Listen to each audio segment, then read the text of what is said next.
सो Pokemon characters के main starter Pokemon कौन से हो सकते हैं? तो क्या तुम लोगों ने ये कभी सोचा है?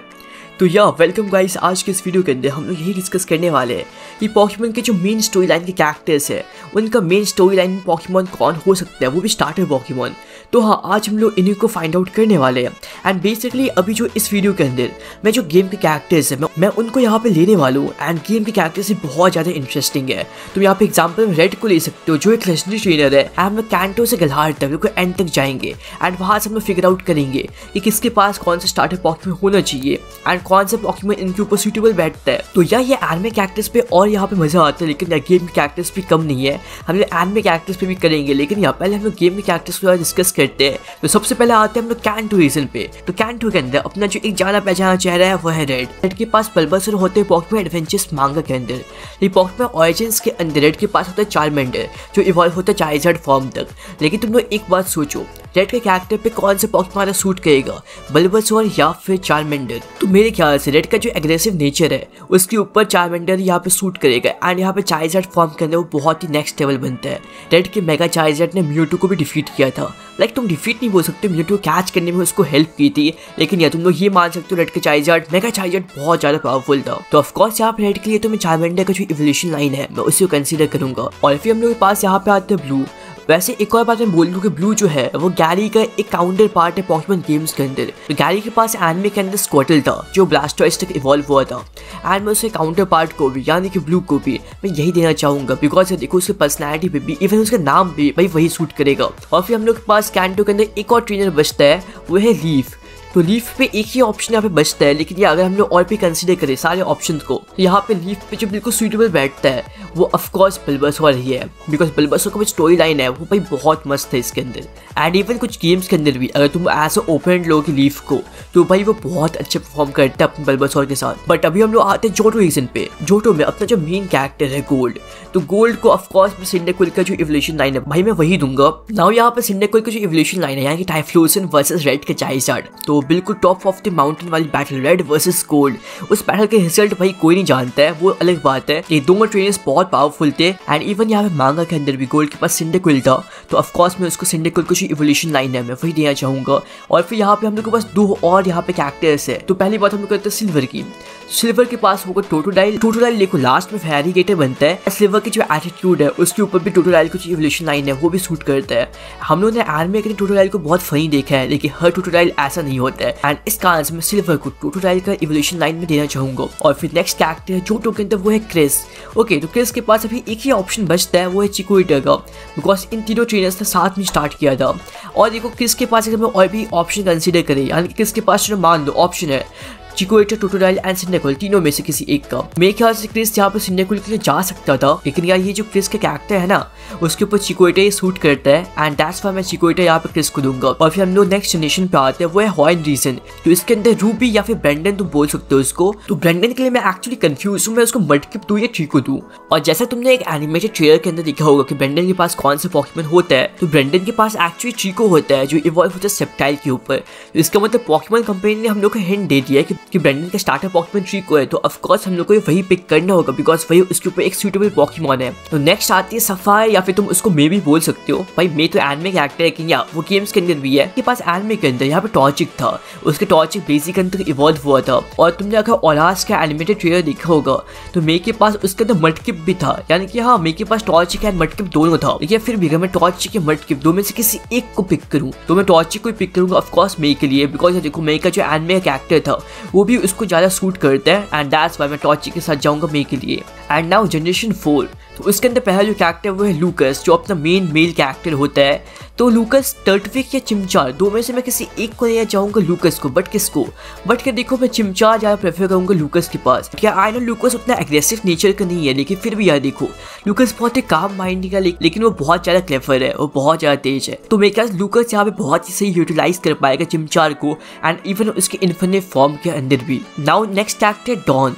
तो डेफिनेटली यहाँ पे डॉन के लिए पिपलप ही एक ऑप्शन रहेगा, बिकॉज देखो एनिमे के अंदर भी वैसे ही यहाँ पे ऑप्शन था एंड यहाँ पे मैं डॉन से पिपलप या छीनना नहीं चाहता हूँ, इसलिए मैं डॉन को पिपलप ही दूंगा। अब जो नेक्स्ट कैरेक्टर वो है बैरी। ओके, तो बैरी के पास एनिमे के अंदर एम्पोलियन था। अब देखो एम्पोलियन एनिमे के अंदर था एंड मांगा के अंदर था इसके पास इन्फिनिट। तो यहाँ पे अब मैं फाइनल एक डिसीजन नहीं ले पाया कि यहाँ बैरी के पास क्या एम्पोलियन ज़्यादा प्रेफर करना चाहेगा बैरी या फिर इन्फिनिट, बिकॉज देखो इन्फिनिट का जो नेचर है बहुत ज़्यादा एग्रेसिव है एंड बैरी का जो नेचर है वो भी बहुत ज़्यादा एग्रेसिव है। दैट्स वाई यहाँ पे बैरी इन्फिनिट को कंसिडर कर सकते हैं। लेकिन अगर हम एनिमे के हिसाब से चले तो यहाँ पे एम्पोलियन भी उसके ऊपर एक परफेक्ट मैच होता है और इस कारण से मैं तुम लोगों पर ये चीज़ छोड़ता हूँ। तुम लोगों को क्या लगता है बैरी के ऊपर कौन सा बॉक्स में ज़्यादा सूट करेगा, एम्पोलियन या फिर इन्फिनिट? और इसके बाद हम लोग आते हैं यूनोवा रीजन पे, जो जनरेशन 5 था एंड इसमें जो अपना मेन कैरेक्टर है वो है हिलबर्ट।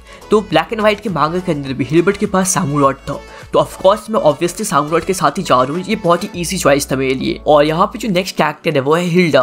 तो हिल्डा यहाँ पे यूज करती है स्नाइवी एडवेंचर्स मांगा के अकॉर्डिंग, बट ये देखो हिल्डा के लिए एक बहुत ही टफ चॉइस हो सकता है, बिकॉज हिल्डा देखो बिकॉज एनिमे के अंदर हिल्डा स्नाइवी यूज करती है जो उसको एन ने दिया था और ये स्नाइवी उसके लिए बहुत ज़्यादा लकी था। मेरे ख्याल से स्नाइवी के लिए जाना चाहिए। फिर यहाँ पे एक क्वेश्चन आता है क्या हिल्डा के नेचर पे स्नाइवी सूट करता है? वेल यार देखो I don't think so Hilda के नेचर पे यहाँ पे स्नाइवी सूट करता है। इस कारण से हमें दूसरे स्टार्टर पॉकेमॉन के साथ जाना चाहिए। कोई और स्टार्टर पॉकेमॉन जो इसके नेचर को भी डिफाइन करे वो है नहीं यहाँ पे, इस कारण से मैं स्नाइवी को ही पिक करूंगा हिल्डा के लिए। एंड जनरेशन 5 के ब्लैक एंड व्हाइट के अंदर हम लोग के पास चेरन एंड पाइन का भी थे। तो देखो पॉकेमॉन ब्लैक एंड व्हाइट 2 के अंदर चेरन एक जिम लीडर भी था, वो नॉर्मल टाइप का जिम लीडर था, वो अलग बात है, कोई स्टार्टर नॉर्मल टाइप का नहीं है। तो यहाँ पे सामुरॉट, एम्बर या फिर सफेरियर, अब मुझे इन तीन में से कोई एक पिक करना होता चेरन के लिए तो मैं यहाँ पे सामुरॉट या एम्बर में से किसी एक को पिक करता एंड फिर यहाँ पे इन दो में से मुझे किसी एक को पिक करना होता तो ऑफकोर्स यहाँ पे मैं सामुरॉट के साथ जाता चेरन के लिए। तो बाइन के लिए मुझे जो बेस्ट पिक लगता है वो सफेरियर है। या देखो ब्लैक एंड व्हाइट में 2 और कैरेक्टर्स है और वो 2 कैरेक्टर्स भाई बहुत सी कैरेक्टर्स है, मतलब ब्लैक एंड व्हाइट 2 के अंदर इनका इंट्रोडक्शन हुआ था। तो नेट के पास यहाँ पे एम्बर आना चाहिए बिकॉज ब्लैक एंड व्हाइट का जो एनिमेटेड ट्रेलर था उसके अंदर भी नेट के पास एम्बर था, तो इस कारण से मैं नेट को एम्बर दूंगा। और जो नेक्स्ट आता है वो है ह्यूक या ह्यूस, इसको भाई जो भी प्रोनाउंस किया जाता है। तो उसके पास एनिमेटेड ट्रेलर के अंदर सामुरॉट था, तो ऑफकोर्स यहाँ पे मैं इसके लिए सामुरॉट के साथ जा रहा हूँ। Now next up is generation 6। Generation 6 का जो मेन कैरेक्टर है कैलम एंड सरीना। तो जो पहला कैरेक्टर है कैलम, तो उसके लिए मैं चेस्टनॉट या ग्रेनिंजा 2 में से किसी एक को यहाँ प्रेफर कर सकता हूँ। लेकिन अगर मैं थोड़ा सा और बाइस्ड हूँ अपने जनरेशन 6 से प्ले थ्रू में तो मैं यहाँ पे चेस्टनॉट प्रेफर करूँगा कैलम के लिए। और सरीना पे फेनेकन का जो स्टोरी लाइन है वही सबसे बेटर मैच करेगा।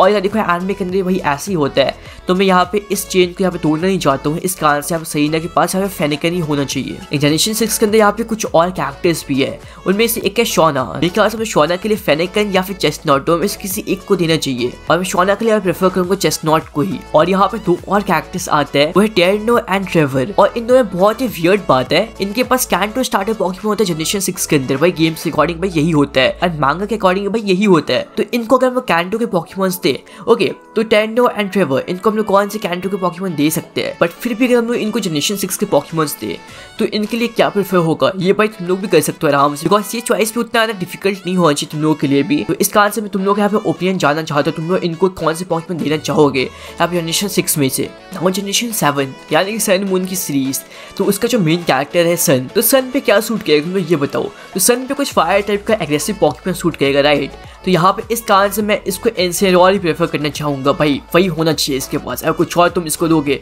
फिर ये बहुत फियर्ड हो जाएगा। और फिर जो इसके काउंटर पार्ट आता है यानी कि मून, तो मून के पास मैं डेसिडवाई प्रेफर करना चाहूँगा बिकॉज भाई उसी पे सूट भी करता है इस कारण से।